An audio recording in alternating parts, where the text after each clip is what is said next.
Welcome to the Major Margins Podcast, a podcast about how to increase your profits in a major way.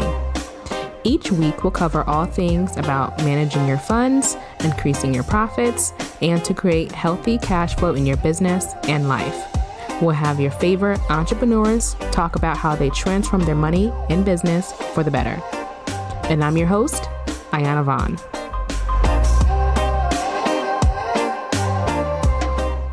Welcome to the Major Margins Podcast. I'm your host, Ayana Vaughn. Now, this is going to be obviously the very first episode of the Major Margins Podcast. I am so happy to be here. This has not been a long time coming, but it has been something that I've been wanting to do as like a passion project, something that I've kept to myself. Maybe a handful of people knew about me wanting to do a podcast before actually launching.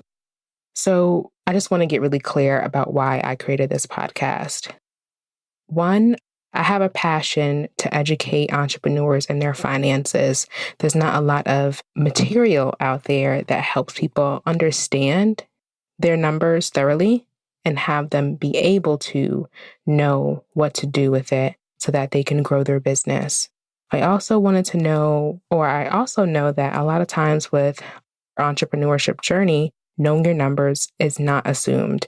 I cannot assume that you know how to read your financial statement. I cannot assume that you know how to create a budget or a cash flow forecast or whatever have you. But I want to be able to deliver this information to you in a non-condescending way. Also, I personally work with business owners who are established. These are folks who have 6- and 7-figure per year revenue businesses. And I wanted to create a way where those who are just starting off in their entrepreneurial journey can get educated for the free ski or for the free. This is exactly why I wanted to create this podcast. My second reason is because this is something, again, a passion for mine, and I want to get better at the craft of talking. Just a long story short, as a kid, I used to stutter pretty bad. I wouldn't say suffered, but I have some social anxiety. I get really nervous in these areas where I'm talking. So I wanted to practice talking better through a podcast and then hopefully be able to definitely create a speaking career eventually. The third reason why I wanted to start this podcast so that I can share the real about running a business. I have a different type of business than others. I have an accounting firm, also what I've coined to be a financial strategy firm.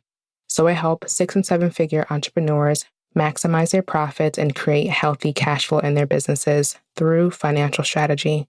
So this means that we help you understand your past to tell your future what to do in your business. So I want to share a little bit about me and how I got started because I feel like not everyone knows me, obviously. I've worked with some of your favorites, but I just want to let you know a little bit about me, where I came from. My story is extremely different than those in my industry. So I'm super excited to share with you guys exactly how I became me. In my childhood, I was an interesting girl, to say the least. But I wanted to be a pediatrician. I had a life desire to help people. And I'm not sure why I wanted to be a pediatrician, but that was just on my heart. It wasn't until I got into high school where I started having extremely deep conversations with friends, and people came to me for advice explicitly because I was able to empathize, and I'm a 100% Libra, where I understand both sides of the picture and will give them not necessarily advice per se, but just kind of giving them two ways to look at a scenario. So that's when I wanted to become a psychologist.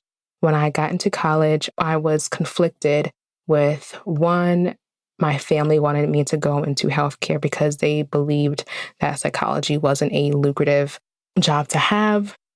My major at first was pre-nursing. And then eventually I figured I will not last a day in a clinical position where I'm actually like hands-on with clients and like doing actual work with patients because one, I am extremely clumsy. I am prone to accidents and I just can't see myself being someone's nurse. So I changed my major to healthcare management and I had a minor in psychology. With my degree in healthcare management, I learned the ins and outs on the administrative piece of healthcare. In college, I also held many jobs or a couple of jobs just because that's all I knew. All I knew was, okay, you went to college, you worked. My mom, I grew up in a single parent household, so I didn't have it in a way where I had the luxury to not work, but I just always had some work ethic. In my early 20s, I worked at an accounting firm where I was a client service manager. So I was at the front desk helping this accounting firm with tax season, their accounting clients, and bookkeeping clients. At the time, I was helping with the administrative piece and making sure that they were able to be taken care of so that I can track their receipts and everything. I wasn't exactly clear that I was doing some form of the data entry for bookkeeping. And it wasn't until I got to my accounting class in one of my college courses where I fell in love with accounting. And before I get into my love for accounting, I also want to say that I come from the healthcare field. In college, I had a job as a medical scribe. So a medical scribe is where someone like feverishly chases after an emergency doctor, taking notes on on the patient and ensuring accuracy on that file so that it can be completed for insurance purposes. I guess I did a pretty good job where I was promoted to be lead scribe at the emergency hospital. We worked at Emory. There were 2 different locations. I worked at the Midtown location as the lead scribe. So at that time, my job was to ensure accuracy for the medical records, as well as make sure that our clients, the emergency physicians, were happy with their medical scribes, and making sure I attended meetings with the project manager who oversees the entire project for that. And it was pretty nerve-wracking because, again, I'm a girl who used to stutter, wanted to not talk, and I hate public speaking. I liked the role, but I did not like speaking. That was pretty much my job throughout college. And we'll do more on the healthcare field once I get past college. But then as I took these courses, I took a class in accounting, and guys, I fell in love with it. It was literally creating a story from the numbers so that you can understand the future or the potential future of the business. I had my first accounting course in, I think it was my junior year, and my professor was really pleased that I was doing really well in the course. I would attend group study on the weekends and pretty much, I wouldn't say lecture, but help the students understand the concepts of accounting. I really enjoyed financial accounting so much and received an A in the course, and I was really pleased with that. And my professor encouraged me to change my major to accounting. At the time, guess what? Your girl was expecting. And I was not trying to change my major to prolong my college career. So all of this, the healthcare management, the accounting firm I worked with, the accounting courses, being a medical scribe and being a lead scribe at the hospital made me want to be a CFO at a hospital one day. I just wanted to continue the course with my healthcare management major. My next step was to eventually do a master's program with a concentration in accounting, but I wanted to do it when the time was right. I was literally 22 and pregnant, and I wanted to kind of get my bearings together with being a new mom before I went straight into a master's program. So that's why I didn't change my major, and I would have definitely enjoyed being an accounting major and going back to school for a master's degree. But that was not all. My story gets even more interesting. So after college, I graduated. I literally walked across the stage, 39 weeks pregnant, ready to pop. And that was just something that it was a very hard time in my life because here I am, I just made 23 towards the end of my pregnancy. And I was going through a pretty hard pregnancy where just mentally, not necessarily physically, I had something called a subchorionic hematoma. And that's where there was a bleed outside of the uterus. that pretty much was a scare for me, but I'm not going to go too far into that. But as I gave birth, I wanted to not do the hustle and bustle. Oh, yeah, wait, there's more with the pregnancy. So I totally forgot that I worked 3 jobs when I was pregnant, literally 13 days in a row, and I got one Sunday off every other Sunday. So during the week, Monday through Friday, I had a full-time job as a medical scribe at an eye clinic. And I would travel from one area in Metro Atlanta an hour away. So if anyone knows Atlanta, I lived with my mother in Covington, and I would drive over an hour with my Braxton Hicks contractions all the way to Marietta to work full time. On the weekends, I would be inside of the hospital doing my lead scribe shindigs. So it was really hands off at that point because I was able to just go in and make my own hours when I wanted to go into the hospital to oversee things. And then on the weekends, depending on which weekend, I also worked as a front desk receptionist at an urgent care. So literally pushing myself to the ground, extremely tired. Mind you, I'm 23, so I'm like, I'm doing all these jobs. I'm not even making over $2,000 in my take-home pay. So it was pretty rough. So I was like, okay, even when I have my child, I'm not going to I felt as if I wouldn't have a job that could benefit or make enough money so that I can do more than just pay for daycare. So I left all of those jobs. My doctor at the time, I was 39 weeks pregnant, and at 39 weeks in a few days, and she was like, "You look tired." I was like, "Yes, I am exhausted. I had stretch marks galore, stopped taking care of myself. My hips were like spreading because it was getting ready for childbirth. So I was in pain. I had to pee every 2 seconds. So I was ready to go."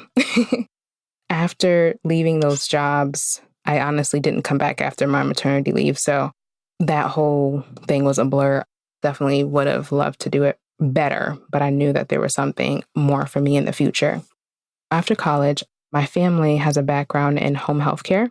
So my mom was doing something called being a host parent to adults with developmental disabilities. So in layman's term, it's pretty much being a foster mom to adults with special needs. So that was something that I was surrounded by for a couple of years. And I thought it would be something interesting to do as I raised my daughter from home and was able to make a living at home. So I started doing that in 2014, about 6 months after my daughter was born. Then my job as a host parent was to teach individuals who otherwise people thought couldn't do anything for themselves to be as independent as possible. So teaching them life skills, helping them understand that they can be independent in their own way on their terms. So I served 2 guys, and to this day, my daughter still remembers them. She has an insane memory because she was a baby and she grew up with them until about 2.5. So we did that for the next 2 years. And I haven't been back to corporate America since. So, well, actually, that wasn't corporate America, of course, but I haven't been in corporate America since college, or since right before the ending of my pregnancy. So me being a new mom, 23, and I was just extremely overwhelmed. And a year or so went by and I was just tired. Your girl was tired. I needed something to do on my own. I was in my early 20s, basically a mom of 3 overnight, and just traveling through that mentally was pretty hard. So that's when I wanted to have a creative outlet. I got into crafts. That didn't work because I'm just like not organized. And then I got into blogging. I'm going to put in quotations around blogging because I was not consistent, but I was immersed in the world of bloggers. And that is where I was able to witness something extremely beautiful. Women crushing it in their businesses online and getting a feel of how it is to make money online on your terms and like creating money that you would have never thought could be in your grasps otherwise. Just having this experience or experiencing this beauty of women being in business and making money to change their family, there was something that they were extremely afraid to talk about. And as you guessed it, it was money, taxes, cash flow, keeping up with everything. And they were afraid to talk about this. This is another story for another time. I wasn't the most disciplined, but I knew exactly what to do with it as far as me knowing the ins and outs of accounting, as well as just making sure I can track my finances. So with that being said, I said, okay, what if I can create something where I can help these women with their businesses and understanding their finances? And I just started doing some research and I was like, okay, maybe I can start a business potentially. So in my research, I came across something called Bookkeeper Business Launch. At the time, it was called something else. And that's where I experienced a former CPA teaching people how to create a bookkeeping business. So really, for me, it was conceptualizing my previous accounting courses in practice for helping clients. So I came across this freebie. I joined the video chat, did the whole webinar deal. And the first time around, I was like, that is a little too much. Okay. So I did not join the first time. And I just sat on my hands with the idea. I'm like, I'm going to do it eventually. I'll do it. The second time around, I was like, okay, I'll do it. At the time, I was engaged and I kept it a secret. I kept that purchase a secret, girl. So I was like, okay, I'm just going to go ahead, invest in this, and then it's going to happen. So at the end of 2015, I was able to join the course by the skin of my teeth. I went through it. I breezed through the kind of like knowledge part. And then I got really immersed in the business part, like starting your business. So that's when I was able to create my business. I created my LLC in 2016 in January. And guess what? I did not get a slew of clients at first. So one thing that I tell entrepreneurs starting out is to just get a feel of creating a great client experience. It's one thing to know and be an expert, but it's another thing to give a really good experience for that person, a transformation. So that's what I concentrated on. I got more experience by working under different accountants. Then I got my first client who was actually a friend of mine. And I asked her, hey, I've created this business and I just want to make sure that this experience is kind of worthwhile for someone who's paying.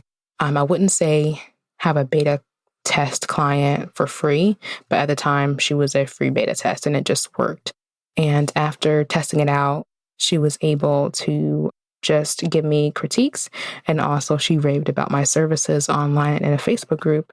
And that's when something that I like to call like divine timing took off for me, with people doing essentially the marketing for me because the work spoke for itself. I was blessed to be with the best clients that I've ever had. And 3 years in, and I'm still blessed to have these clients to this day. And if you don't know, in the accounting world, bookkeeping, accounting, you have your clients for a long time, because if you're able to give them that first transformation and help them understand, like, you are really a partner with them in their business, a trusted person. And if you can gain and keep that trust, you're golden, and you will have those people. You'll be able to have the honor to be able to just watch them as they grow. Like, that's the most fun part of my business, is watching my clients grow in their different seasons of business, and me growing in my own to help them even more, because I was able to grow through different obstacles. With that being said, my whole journey of college, my work experience, being a mom, I was able to transfer some of those other qualities that I've gained in the years to serve my clients. And it goes right back into educating and helping people be as independent as possible, because my job in working with clients is to not be their gatekeeper for their finances, but to be that guide into helping them understand their numbers so that they can make crucial decisions to change the trajectory of their entire business life. So with that being said, if you are looking to start a business, what are some gaps that you think that you can fill for people that you would best serve? I'm not a sales expert. I am not a marketing expert. And I know that there's people out there who are, and they know that they can fill that gap. So really trust yourself in being able to fill that gap. And just a little bit about where I got started. I did not start off working with people in established businesses. It was more so I was helping people get to that first 6-figure mark, And after 3 years, I wanted to position myself as someone who helps you beyond that point, because there's so much more after that 6-figure mark. And after just experiencing it, I'm a true believer that you don't necessarily need a bookkeeper hands-on every single month when you're first starting. And just quite frankly, I was underpricing myself. And I was also serving in a way that I was helping people who have started their business in their first 3 years. So of course, I'm not going to charge that much for their monthly bookkeeping services. So I wanted to pack my knowledge into like a course or something where I'm able to help those people there, but also really focus on the people that I've grown with and get those people and help them reach that next level of business growth. Also in this year, I've invested in some tax education. At first, I started off as a bookkeeping only firm. Now I call myself a financial strategist because one, I don't have formal education in finance. I am not a CFO, so I would not call myself a CFO, but I do have a very high passion for both accounting and finances and helping people understand their future through metrics. We'll get all into metrics and all this educational piece in the upcoming podcast. And also what this year has been really different for me because I've experienced the growing pains of having a team and understanding processes. And we'll definitely get into that stuff. I like to say I'm a huge geek for like metrics, percentages, numbers, processes, and all of those things. So you guys will get really excited, Ayana, on these future podcasts when it comes to the education piece. In a nutshell, that is who we are. Lovely Financials Group was birthed out of filling a gap. Again, that wasn't my first business name, but the essence of it still remains. So I really, really look forward to talking with you. Please let me know that you really like this podcast, rate and subscribe, and I hope to see you soon. I will. All right. Bye. Okay, so thank you so much for joining us on this week of the Major Margins Podcast. Check us out on Instagram and Facebook at Lovely Financials and at lovelyfinancials.com to learn more about mastering your cash flow. I'd really appreciate if you rate and subscribe to catch every new episode. See you next Tuesday.